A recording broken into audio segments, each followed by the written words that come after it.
అంటే మామూలుగా ఇంట్లో పెద్దవాళ్ళు పిల్లలకి ఇలాంటి అచ్చట ముచ్చట్లు చేస్తారు కదా. మా ఇంట్లో వాళ్ళందరూ చచ్చిపోయారు, మాకు ఎవరు లేరు కదా. సో అందుకనేసి ఈ వీడియో చూస్తారు పక్క మా ఇంట్లో వాళ్ళు. కానీ ఇప్పుడు ఎదుటి మనిషి చేసింది నేను చెప్తే తప్పంటే ఎట్లా, కాబట్టి మా పిల్లోడికి మా పాపకి ఎప్పుడు భోగిపళ్ళు పోయలేదు. భోగిపళ్ళు పోయాలంటే అండి 10 రూపాయల్లో కూడా పోయొచ్చండి. 10 రూపాయలు భోగిపళ్ళు, పావుల చాక్లెట్లు తెచ్చి చేయొచ్చు. స్వామి మాల వేసుకుని భోజనాలు పెట్టుకున్న దానికైనా ఖర్చు తక్కువే అవుతుంది. ఊరందరికి భోజనాలు పెట్టుకుని ఫంక్షన్లు చేసుకుంటారు కదా మామూలుగా, మా ఒళ్ళు వాటన్నిటికన్నా తక్కువే అవుతుంది.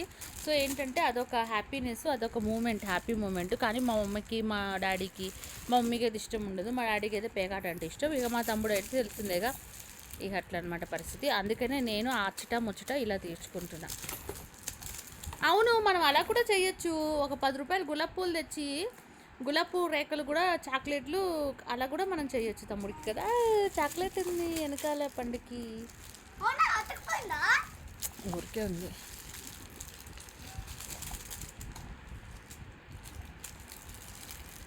సో మొత్తానికైతే నిన్న హాస్పిటల్కి వెళ్ళాం కదా, నేను కేర్ హాస్పిటల్కి వెళ్ళాం కదా. మెయిన్ డాక్టర్ ఒక ఆయన ఉంటారు, తప్పన్ గారు అని, ఆయన కలిశారు. తర్వాత ఇంకోటి ప్రశాంత్ గారు అని ఆయన కలిశారు.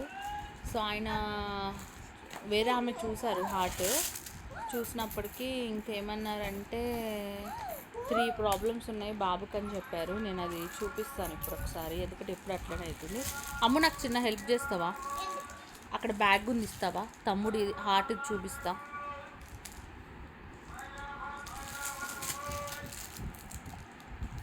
అవి 2 రోజులు బట్టి కాదు, 6 సంవత్సరాలు 7 సంవత్సరాలు పరిచయం ఉన్నప్పటి నుంచి అరుస్తున్నాడు, కోపడుతున్నాడు బాగా. Thank you. అరుస్తున్నాడు, కోపడుతున్నాడు బాగా. ఎంత ఘనం అంటే అంత ఘనము. ఫుల్ అరుస్తున్నాడు, ఫుల్ కోపం. నేను చేస్తా వదిలేసి నేను చేస్తా. ఓకే. ఫుల్ అరుస్తున్నాడు, ఫుల్ కోపడుతున్నాడు. నేను ఏం అనట్లేదు, గమ్ముకుంటున్నా, ఎందుకంటే ఎవరి పాపం వాళ్ళకే తగులుతుంది అనేసి. అట్లా ఎట్లా అరుస్తున్నాడు అంటే అట్లా. మళ్ళీ అందరితో చూడు నవ్వుతూ మాట్లాడతాడు. అక్కడ ఒక కర్రీస్ అమ్ముతారు మా పక్కనే దగ్గరలో, వాళ్ళతో మంచిగా మాట్లాడతాడు. వాళ్ళకి 31st నైట్లు వీడియో కాల్స్ చేస్తాడు, వాళ్ళందరికీ వీడియో కాల్స్ చేసి మాట్లాడతాడు. వాళ్ళ ఫ్యామిలీ అందరితో మంచిగా మాట్లాడతాడు. ఎదురింటి వాళ్ళతో బాగా మాట్లాడతాడు, పక్కింటి వాళ్ళతో అందరితో బాగా మాట్లాడతాడు, సాయితో బాగా మాట్లాడతాడు, అందరితో బాగా మాట్లాడతాడు. కానీ నాతో మాత్రం పిల్లలతో ఆఖరి పిల్లోడి మీద కూడా అరుస్తున్నాడు. రా అనేసి పిల్లనైతే ఏది ఇచ్చుకు పడితే అది ఇచ్చుకు కొడుతున్నాడు. టెడ్డీని గోవాలోనేమో టెడ్డీని అదేంటి బకెట్తో కొట్టబోతే ఆ బకెట్ పిల్లోడికి తగిలింది, ఇక్కడ తగిలింది పిల్లోడికి. చాలా ఏడ్చాడు పిల్లోడు. మళ్ళీ మొన్న టెడ్డీని అది ఆ గట్టి దిండు పెట్టి కొట్టాడు. గట్టిగా కొట్టాడా లేదా మీ నాన్న? నేను అరుస్తున్నాడా లేదా? ఫుల్ అరుస్తున్నాడు నా మీద, పిల్ల మీద. ఇప్పుడు కూడా నా మీద అరిచిండు. నేను అంటాను, అందరు అంటారు అవి పని చేసేసి అలసిపోతున్నాడు అందుకే అరుస్తున్నాడు అంటే, అందరు మగోళ్ళు అందరు ఆడోళ్ళు ప్రపంచం మీద పుట్టిన చంటి బిడ్డతో సహా అందరూ పనులు చేసుకోవాల్సిందే. అర్థమైందా? ఎవ్వరికి నేను ఇలాగ కూర్చుంటాను, నాకు అన్నీ దగ్గరికి రావాలి ముడి దగ్గరికి అంటే ఏ అమ్మానికో ఇంకెవరికో వస్తాయేమో. మన దగ్గర అంత ఇత్తులు సొమ్ములు లేవు, ఇది లేదు. అందరం కష్టపడి పని చేసుకోవాలి, బతకాలి. రెక్కాడితే డొక్కాడదు అన్నట్టు మన పని మనమే చేసుకోవాలి. ఊరోళ్ళందరికీ ముడ్లు మూతులు కడిగి ఊరోళ్ళందరికీ సేవలు చేసినప్పుడు తెలీదా? పెళ్ళికాక ముందు ఊరోళ్ళ బడ్డీలు అంటే ఫస్ట్ వెళ్ళిపోతాడు. ఎవరో ఊరోళ్ళు ఏమో అంత అక్రమ సంబంధాలు లేకుండానే ఊరోళ్ళ బడ్డీలకి పొద్దున్న వెళ్ళిపోయి వాళ్ళ పిల్లలందరికీ చేసేస్తాడా? నాకు తెలియదా అన్ని కథలు? అన్నీ తెలిసే చేసుకున్నా కాబట్టి మూసుకుని ఉంటున్నా. అయితే ఊరోళ్ళందరికీ తాగిపిచ్చి, ఊరోళ్ళందరికీ తినిపించి, ఊరోళ్ళందరికీ ఫంక్షన్లు చేసి, భోజనాలు పెట్టి, ఊరోళ్ళందరినీ పిలిచి మందు తాగి, సరే నీకు మందు తాగడంలో సంతోషం ఉంది, నేను కాదనట్లా, నీ ఇష్టం నీది. అందరున్నప్పుడు తాగి, ఎవరు లేనప్పుడు ఇన్ని రోజులు ట్రిప్కి వెళ్ళాం. మొన్న గోవా ట్రిప్కి వెళ్ళాం, తాగాడు సాయిను, అవి ఇద్దరు తాగుతున్నారు. నేనేమన్నా ఆపానా? నేను ఆపినా వాళ్ళిద్దరు ఆగారు. ఇప్పుడు నిన్న సాటర్డే అట, సండే అట, మధ్యలో ఎప్పుడమ్మా మందు మానింది? ఒక్కరోజు, ఫ్రైడే ఒక్కరోజు, మహా అంటే ట్రైన్లో ఒక్కరోజు. అది కూడా ఎందుకు? ట్రైన్లో ఎలవ్ లేదు కాబట్టి ఉన్నారు వీళ్ళిద్దరు, లేకపోతే ట్రైన్లో కూడా మందు అంటే ఎలవ్ ఉంటే తాగేస్తారు, ఎలవ్ లేదు కాబట్టి తాగలేరు. ఓకే. అయితే ఇంకా ఒక్కరోజు నేనేమన్నానంటే, బయటికి వెళ్తున్నాడంటే ఎక్కడికంటే టిఫిన్స్ తెచ్చుకోవాలంటే దేనికంటే నా డే నేను మందు తాగాలనేసి అంటే నేను అన్నాను, ఇన్ని రోజులు తాగే ఫుల్ 2 లీటర్లు తాగుతున్నారు ఇద్దరు. హెల్త్ ఖరాబ్ అయిపోద్ది కదా, పిల్లల విషయం కూడా చూసుకోవాలి కదా. ఇప్పుడు ఆ అబ్బాయిని నమ్ముకుని 2 పిల్లలు ఉన్నారు, నేనున్నాను కదా. చిన్న పిల్లలు కదా, ఏమన్నా పెళ్ళిళ్ళు అయిపోయి పెద్దోళ్ళు అయిపోయిన పిల్లలు కాదు కదా. అంటే ఏమంటున్నాడు, నాకు చెప్పకు, నువ్వు నాకు చెప్పాల్సిన అవసరం లేదంటున్నాడు. పొద్దున్న దాకా కూర్చొని తాగుతూనే ఉన్నాడు. నేను ఎప్పుడు లేచి చూసినా తెల్లారైపోతుంది, మనిషి ఆ వంటగదిలో కూర్చొని మందు తాగుతూనే ఉన్నాడు. మళ్ళీ అర్ధరాత్రి తెల్లారుజాము ఎవరికి ఫోన్ చేసినాడు, ఫోన్ రింగ్ అవుతుంది. ఏంటంటే ఏదో చెప్తున్నాడు కాకమ్మ కథలు అంటాడు కదా. నన్నంట అవి తప్ప ఎవరుండడట నాతో, ఉన్న 1-2 డేస్ ఉండి వెళ్ళిపోతాడట. అలాగా నేను కూడా అంటున్నా, అవితో ఎవరున్నా ఉండరు, నేను కాబట్టి ఉంటున్నా. ఆయన ఎన్ని మాటలన్నా మూసుకుని పడి ఉంటున్నా. ఓకే, నేనేమంటానంటే చేసిన సాయం చెప్తే పోతుంది. అంటే మనం ఎవరికైనా హెల్ప్ చేస్తే పుణ్యం వస్తుంది, కానీ అది 10 మందికి చెప్పుకుంటే చేసిన సాయం చెప్పకూడదు అని అంటారు. అట్లనే ఇప్పుడు తను మాకు మాకు అన్నీ చూసుకుంటున్నప్పుడు అరవాల్సిన అవసరం ఏముంది. నువ్వు ఎంత చేసినా నువ్వు అరిచినప్పటికీ అదంతా పోతుంది. అట్లంటున్నా నేను. అయితే ఏమో నేను పబ్కి వెళ్దామంటే నాకు ఎవరూ తోడలేరు, వాళ్ళు వెళ్తున్నారు పబ్కి, కానీ నన్ను ఎవరు తీసుకెళ్ళట్లేరు. నా లైఫ్ చూస్తే ఇట్లా. అది టెడ్డీ చాలా ప్రమాదంలో పెడుతున్నావు తమ్ముడు, నువ్వు ఆ చాక్లెట్లు మింగేస్తాడు, ఇవ్వద్దని చెప్పా. చాలు ఇంకా తీసేసాయి, పెద్ద గురుగులు ఇవ్వు, వేరే గురుగులు మా చాక్లెట్లు అని ఎత్తే ప్లీజ్ టెడ్డీ ప్లీజ్. అగో తినేస్తున్నాడు, వాడు తినేస్తున్నాడు. నోట్లోకి వెళ్ళిపోతే మనం ఏం చేయలేం టెడ్డీ. గొంతులు ఇరికిపోయి ఎంతమంది పిల్లలు చచ్చిపోతున్నారు, తీయాలి. తీయనా, వాడు తినేస్తున్నాడు మొత్తం, పెద్ద పెద్ద గురుగులు ఇవ్వు. ఇంకా ఆ విధంగా ఇంకా సరే అని చెప్పేసి ఇంకా అట్లుంది పరిస్థితి. అరుస్తూ ఉన్నాడు. వెజ్ బిర్యానీ వండుకుందాం అనుకున్నా, కానీ మరి పిల్లల్ని చూసుకునే వాళ్ళు లేరు కదా. నిన్నంతా సతాయించాడు, నైట్ అంతా మెలుకుని ఉంటున్నాడు, ఫోన్లో రీల్స్ చూసుకుని అది ఇది, పొద్దంతా పడుకుంటున్నాడు. ఇప్పుడు 10 days బట్టలు ఉన్నాయి మావి, గోవా వెళ్ళొచ్చినాయి. ఆ బట్టలన్నీ నేను ఉతకాలి, మిషన్లో వేస్తా. మిషన్ ఎక్కడుంది, 2nd floorలో ఉంది.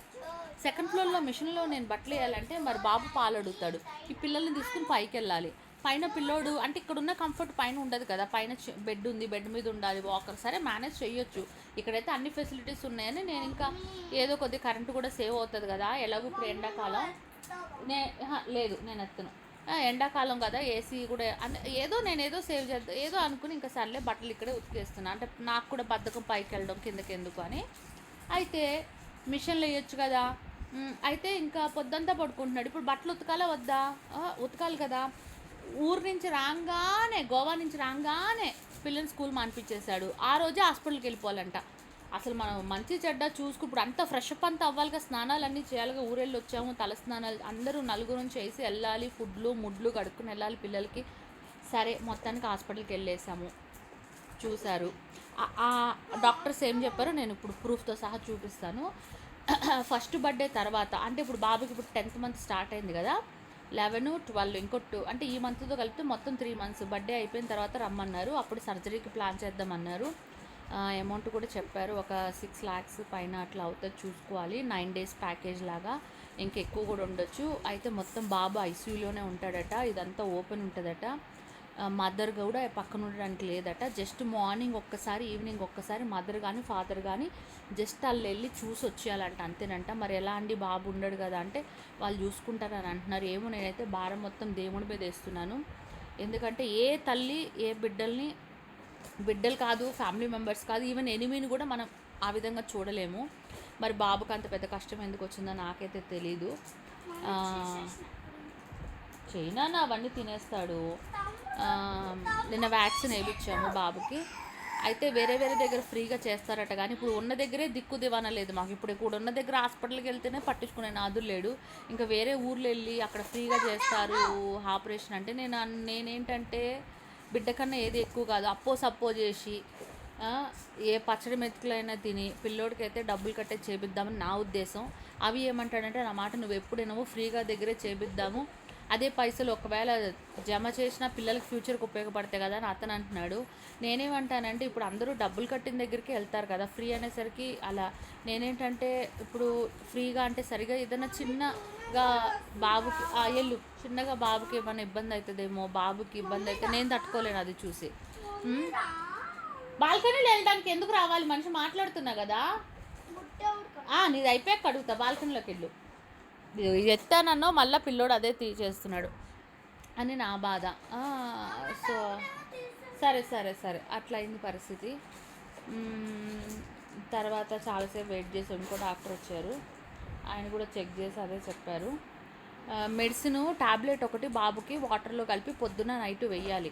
కానీ ఆల్మోస్ట్ ఒక నెల అవుతుంది, అస్సలు బాబుకి మెడిసిన్స్ ఏం వేయట్లేదు. ఇట్లానే నెగ్లెక్ట్ అయిపోతుంది. బాబుకి మెడిసిన్స్ కూడా వేయాలి. ఇంకొచ్చేసి నిమిషం పక్కనే ఉండి పాము కరిసినట్టుగా ఈ మనిషి నన్ను కరుస్తూ ఉన్నాడు. అస్సలు మనశ్శాంతి లేదు, హ్యాపీనెస్ లేదు. లైఫ్లో నేను చాలా కోల్పోతున్నా. నేను ఈ రోజుకి ఒకటే చెప్తున్నా, నాకు పక్కన పడుకోవడం అంటే ఇష్టం. మొగుడు పిల్లలు అందరూ అట్లనే పడుకుంటారు. ఈ ప్రపంచంలో మొత్తంలో ఈ మనిషి ఒక్కడే పక్కన పడుకోడు. ఏమంటే 100 రీజన్ పండు పడిపోతావు ఇలా అదనమాట. ఆ విధంగా నా లైఫ్లో నాకు ఎన్నో సమస్యలు ఉన్నాయి. చెప్పుకోగలను, చెప్పుకోలేను, ఎన్నో ఉన్నాయి. ఇంకేంటంటే ఈ మనిషి ఇంకా అరుస్తూ సావగొడతా ఉంటాడు మనిషిని. నాకు అది నచ్చకే నేను చిన్నప్పుడు మా ఇంట్లోంచి వచ్చేసి ఆ మనిషికి ఎన్నోసార్లు చెప్పా. అయినా కూడా ఆ మనిషి నాకు నచ్చదు ఆ నెగిటివ్ అరవడు పొట్లాట. నాకు ప్రశాంతంగా ప్రేమగా మంచిగా ఉండాలి. నువ్వు ఎంతో చేస్తున్నావు పొద్దున్న సాయం దాకా చాకరీ, మాకు ఏం లాభం? అరుసుడు, మా మీద పిల్లని కొట్టుడు, పిల్లోడి మీద అరుసుడు. మళ్ళా సరే అందరితో అట్లుంటాడు. సరే ఇది ఎప్పుడు ఉండేదే. బాబు ఫైల్స్ అయితే చూపిస్తా. సో యాక్చువల్లీ బాబు హార్ట్ ప్రాబ్లం అయితే ఇదట. అంటే ఈ మధ్యలో బాబుకి హోల్ ఉందంట. తర్వాత ఇదేదో అట. మళ్ళీ ఇది మొత్తం 3 ప్రాబ్లమ్స్ ఉన్నాయంట. బాబు ప్రాబ్లమ్స్ వచ్చేసి ఇదట. ఇదేంటి డార్బ్ విఎస్డి పిఎస్ ఇదేదో రాశారు. అంటే డాక్టర్ రాసిన లాంగ్వేజ్ నాకైతే అర్థం కాదు. సో మీకు ఎవరికైనా అర్థమైతే చూసుకోండి. సో ఇది రాశారు. దీని అర్థం కూడా ఏంటో నాకు తెలీదు. ఇంగ్లీష్ నాకు చదవడానికి కూడా రావట్లేదు. ఇదేంది రిస్క్స్ ఆఫ్ ఆపరేషనా, లైఫ్ రిస్క్ ఏందో ఇది, బ్లీడింగ్ ఇవన్నీ ఏమో రాశారు. మీకు ఎవరికైనా అర్థమైతే నాకు కామెంట్ చేయండి. నా ఒరిజినల్ అకౌంట్కి ఫేక్ వాటికి కాదు. ఇదంతా రాశారు. ఇది కూడా ఏంటో నాకు తెలీదు. సో బాబుకు సంబంధించిన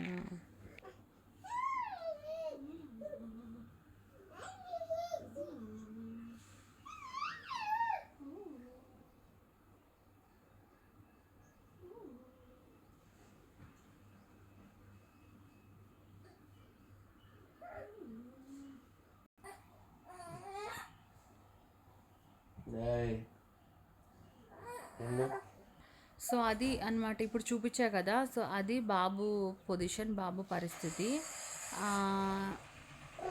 ఏంటంటే మీకు ఏదైనా తెలిస్తే నాకు చెప్పండి దీని గురించి. అండ్ నాకైతే దీని గురించి ఏం తెలీదు. బాబు చూస్తే ఎవరైనా అనుకుంటారా బాబుకి అట్లా హార్ట్ ప్రాబ్లం ఉందని? కానీ బాబు సిచ్యువేషన్ అది. సో పండు అంతా మంచిగా అయిపోద్ది కదా.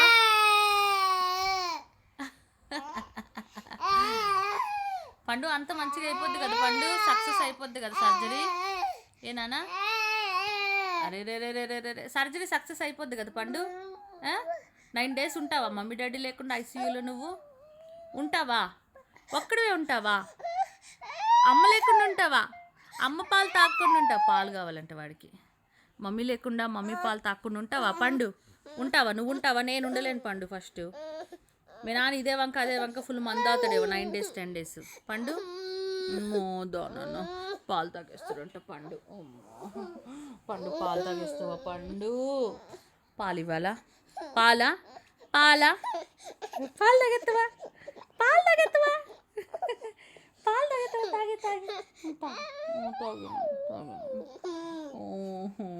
పాలు తాగే పండు, గండు పిల్లి పండు. పాలు తాగెత్తు. అమ్మ దగ్గర పాలు తాగేస్తూ తాగి.